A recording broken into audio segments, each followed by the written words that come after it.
అయోధ్యలో బాలరాముడి ప్రాణప్రతిష్ఠకు సమయం దగ్గర పడుతుండటంతో అధికారులు ఏర్పాట్లు ముమ్మరం చేస్తున్నారు. ఈ నెల 22న ప్రధాని మోదీ ఆధ్వర్యంలో ప్రాణప్రతిష్ఠ జరగనుంది. శతాబ్దాల నాటి కల నెరవేరుతుండటంతో శ్రీరాముణ్ణి దర్శించుకునేందుకు వివిధ ప్రాంతాల నుంచి భక్తులు పెద్ద ఎత్తున అయోధ్యకు చేరుకుంటున్నారు.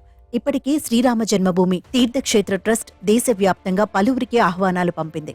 శ్రీరాముడు కొలువు తీరుతుండటంతో చాలా మంది ప్రముఖులు, సాధువులు, పీఠాధిపతులు ఒక్కొక్కరుగా అయోధ్యకు చేరుకుంటున్నారు. ఈ నేపథ్యంలో ప్రభుత్వం భారీగా భద్రతా ఏర్పాట్లు చేస్తోంది.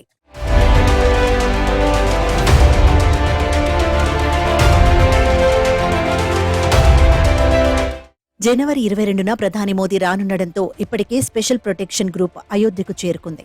మరోవైపు ప్రాణప్రతిష్ఠకు వీవీఐపీలు రానుండటంతో వారి భద్రత కోసం 45 ప్రత్యేక బృందాలను ఏర్పాటు చేశారు. ఇక విద్రోహ శక్తుల ముప్పు నేపథ్యంలో యూపీఏటీఎస్ కమాండో బలగాలు అయోధ్యలో మోహరించాయి. వారితో పాటుగా కేంద్ర ప్రభుత్వానికి చెందిన ఎన్ఐఏ, ఇతర ఇంటెలిజెన్స్, యాంటీ టెర్రరిస్ట్ యూనిట్లు అయోధ్యకు చేరుకున్నాయి. ప్రాణప్రతిష్ఠ కోసం లక్షలాది మంది అయోధ్యకు రానుండటంతో ఎక్కడికక్కడ సీసీ కెమెరాలు ఏర్పాటు చేశారు.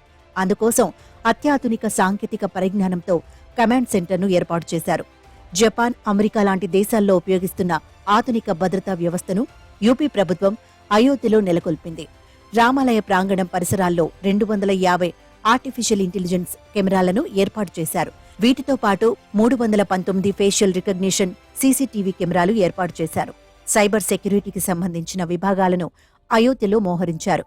మొత్తంగా అయోధ్యను శత్రు దుర్భేద్యంగా తయారు చేశారు. 3 ఉగ్రవాద అనుమానితులను అయోధ్యలో యూపీఏటీఎస్ అదుపులోకి తీసుకుంది.